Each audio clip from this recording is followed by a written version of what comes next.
میرا نام سہرش ہے اور میری عمر 22 سال ہے۔ آج سے 5 سال پہلے کی بات ہے کہ جب میں لاہور کی ایک یونیورسٹی میں ماسٹرز کر رہی تھی۔ میرا گھر لاہور شہر سے دور تھا، اس لیے میں ہاسٹل میں رہتی تھی۔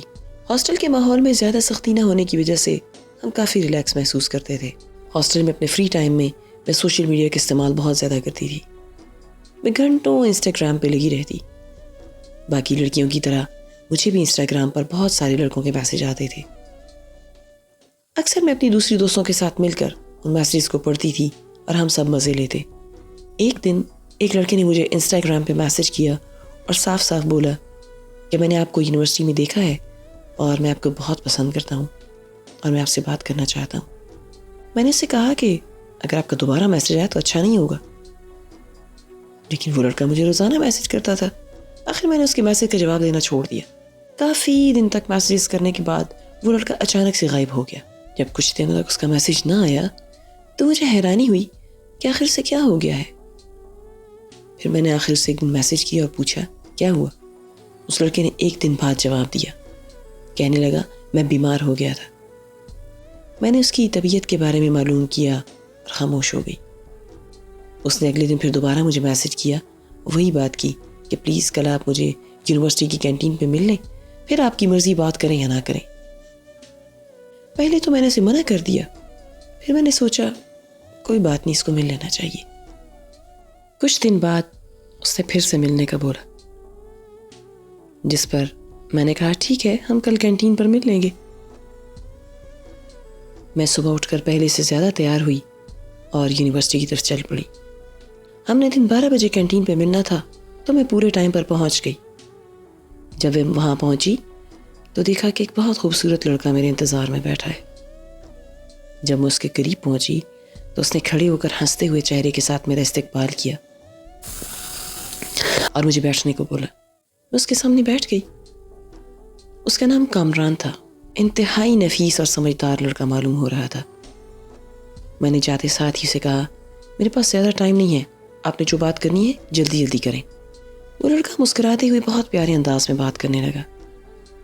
اس کی آواز میں بہت سکون تھا۔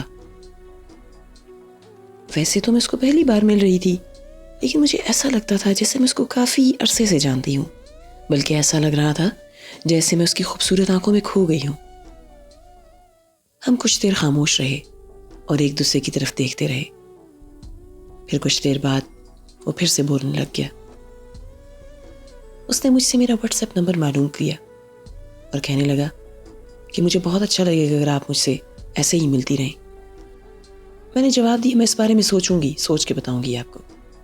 چائے پینے کے بعد میں واپس اپنے ہاسٹل آ گئی۔ میں تھوڑا پریشان بھی تھی، سوچ رہی تھی کہ کیا مجھے اس لڑکے سے بات کرنی چاہیے یا نہیں کرنی چاہیے۔ مجھے وہ لڑکا بہت اچھا لگا، لیکن میں خود کو اس سے بات کرنے سے روک رہی تھی۔ کامران نے شام کو مجھے واٹس ایپ پہ میسج کیا اور مجھے کہا کہ میں آپ سے بہت محبت کرتا ہوں اور امید کرتا ہوں کہ آپ بھی مجھے پسند کرتی ہوں گی۔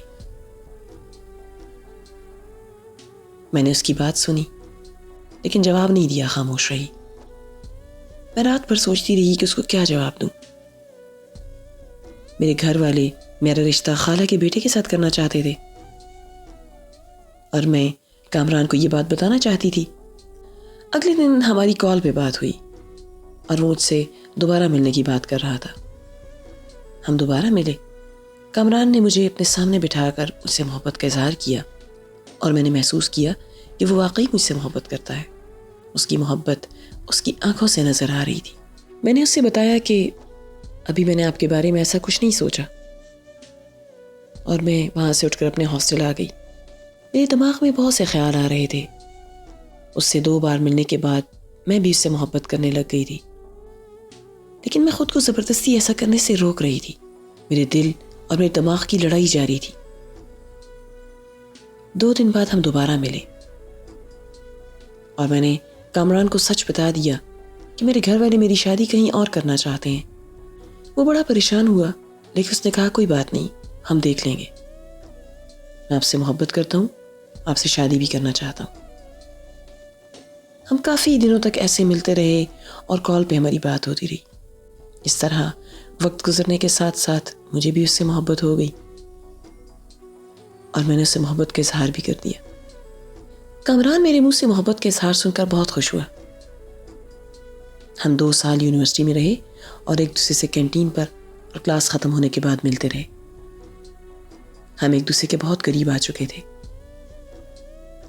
مجھے اس سے بہت محبت ہو گئی تھی اور میں چاہتی تھی کہ میرا سارا وقت اس کے ساتھ ہی گزرا کرے۔ 2 سال بعد میری ڈگری مکمل ہوئی اور مجھے واپس اپنے گھر آنا پڑا۔ کامران اور میں آخری بار ملے اور وہ میرے ہاتھوں کو پکڑ کر رو رہا تھا۔ میں بھی بہت پریشان تھی، میں بھی رونے لگ گئی۔ ہم نے ایک دوسرے کے ساتھ وعدے کیے کہ ہم گھر والوں کو شادی کے لیے راضی کریں گے۔ ہم نے 2 سال ایک ساتھ گزارے تھے، ایک دوسرے کے عادی ہو گئے تھے۔ سارا دن ہماری بات ہوتی رہتی تھی۔ ڈگری مکمل ہونے کے بعد میں واپس اپنے گھر آ گئی۔ گھر آ کر میں سارا دن اس سے باتیں کرتی تھی۔ ایک دن ہماری خالہ ہمارے گھر آئیں اور انہوں نے میرے رشتے کی بات کی۔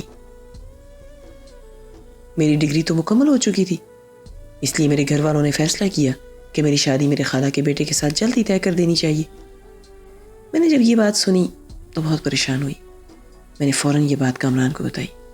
کامران نے جب یہ بات سنی تو وہ بھی بہت پریشان ہو گیا۔ اس نے کہا کہ ہم دونوں کو اپنے گھر والوں کو بتا دینا چاہیے کہ ہم ایک دوسرے سے شادی کرنا چاہتے ہیں۔ میں نے جب اپنی امی سے بات کی اس بارے میں تو انہوں نے فوراً سختی سے منع کر دیا۔ کامران نے بھی اپنے گھر میں بات کی لیکن اس سے بھی کوئی اچھا جواب نہیں ملا۔ ہم دونوں بہت پریشان ہو گئے۔ ہم نے ایک بار پھر اپنے گھر والوں سے بات کرنے کا فیصلہ کیا لیکن کسی نے ہماری بات نہ مانی۔ میں نے اپنے گھر والوں کو ہر طرح سے منانے کی کوشش کی لیکن انہوں نے مجھے سختی سے منع کر دیا۔ یہ سب دیکھتے ہوئے کامران نے مجھے مشورہ دیا کہ ایسا کرتے ہیں ہم گھر سے بھاگ کر شادی کر لیتے ہیں، لیکن میں نے اسے منع کر دیا۔ میں اپنے گھر والوں کو کامران کے ساتھ شادی کرنے کے لیے منانا چاہتی تھی لیکن وہ نہیں مان رہے تھے، اور دوسری طرف میں اسے چھوڑ کسی اور سے شادی کرنے کا سوچ بھی نہیں سکتی تھی۔ میری یہ باتیں سن کر میرے گھر والوں نے مجھ سے فون لے لیا۔ کافی دنوں تک کامران کی اور میری بات نہ ہو سکی۔ میں بہت پریشان رہتی تھی۔ تنگ آ کر میں نے گھر والوں کو زہر کھانے کی دھمکی دی جس کی وجہ سے انہوں نے مجھے فون واپس کر دیا اور ہماری پھر سے بات ہونے لگی۔ کامران نے ایک دفعہ پھر مجھے گھر سے بھاگ کر شادی کرنے کا کہا جس پر آخر کار میں راضی ہو گئی کیونکہ میں اپنی طرف سے پوری کوشش کر چکی تھی کہ گھر والوں کو کامران سے شادی کرنے پر نہیں منا لوں، لیکن وہ ماننے کے لیے تیار نہیں تھے، اس لیے مجھے بھاگ کر شادی کرنا بہتر لگا۔ میں کامران کو کسی صورت کھونا نہیں چاہتی تھی، اس لیے میں گھر سے کچھ ضروری سامان لے کر اس کے ساتھ گھر سے بھاگ گئی۔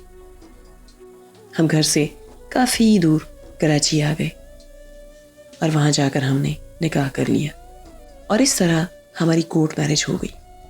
کراچی میں کامران نے ایک جگہ ملازمت ڈھونڈی اور اس طرح ہم کراچی میں رہنے لگ گئے۔ کامران اور میں بہت خوشی سے اپنی زندگی گزار رہے تھے، لیکن مجھے پتا تھا کہ میرے گھر والے مجھے کبھی بھی معاف نہیں کریں گے۔ میں جانتی تھی کہ میرے بھائی مجھے ڈھونڈ کر سزا ضرور دیں گے۔ کامران میرا بہت خیال رکھتا تھا، مجھے بہت پیار دیتا تھا، لیکن مجھے اپنی امی اور اپنی بہنوں کی بہت یاد آتی تھی۔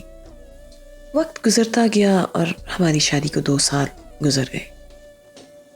اب ہمارا ایک بیٹا بھی تھا۔ ہم اپنی زندگی میں بہت خوش تھے۔ ایک دن کامران گھر واپس نہیں آئے۔ میں بہت پریشان تھی۔ میں نے اس سے رابطہ کرنے کی بہت کوشش کی لیکن اس کا فون بند تھا۔ 2 دن بعد کامران کی لاش میرے گھر پہنچا دی گئی۔ پتہ چلا کہ کامران کو کسی نے گولی مار دی ہے۔ میری دنیا کامران تک محدود تھی۔ کامران کے مرنے کے بعد میں تباہ ہو گئی۔ میرا بیٹا اور میں اکیلے ہو گئے۔ کامران کی وفات نے مجھے توڑ کے رکھ دیا۔ میں سارا دن روتی رہتی۔ ایک دن میرے گھر میرے بھائی آ گئے اور مجھے واپس اپنے گھر لے گئے۔ میں کامران کے قاتلوں کو سزا دلانا چاہتی تھی لیکن پتہ چلا کہ میرے اپنے ہی بھائیوں نے کامران کو گولی ماری تھی۔ وہ 2 سال سے ہمیں تلاش کرنے میں لگے ہوئے تھے اور موقع ملتے ہی انہوں نے کامران کو قتل کر دیا۔ میری محبت کو مارنے والے میرے اپنے ہی تھے۔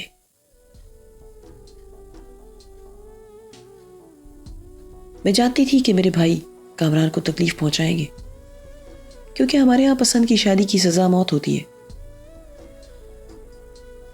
ہم نے چھپ کر اپنی دنیا بسانے کی بہت کوشش کی، لیکن میرے کامران کو مار دیا گیا اور میری دنیا تباہ ہو گئی۔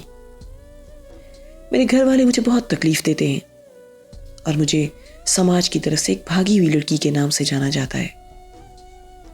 میرے گھر والوں نے میرا رشتہ ایک ایسے انسان سے کر دیا ہے جس کو میں بالکل بھی پسند نہیں کرتی۔ میری زندگی تباہ ہو چکی ہے۔ میں کامران کو کبھی بھی بھلا نہیں سکی۔ میں اس سے بہت محبت کرتی ہوں۔ ہمارا معاشرہ ہمیں اپنی پسند کی شادی کرنے پر مجرم قرار دے دیتا ہے۔ محبت کرنا اور اپنی پسند سے شادی کرنا ہمارے سماج میں گناہ سمجھا جاتا ہے، جس کی کوئی معافی نہیں۔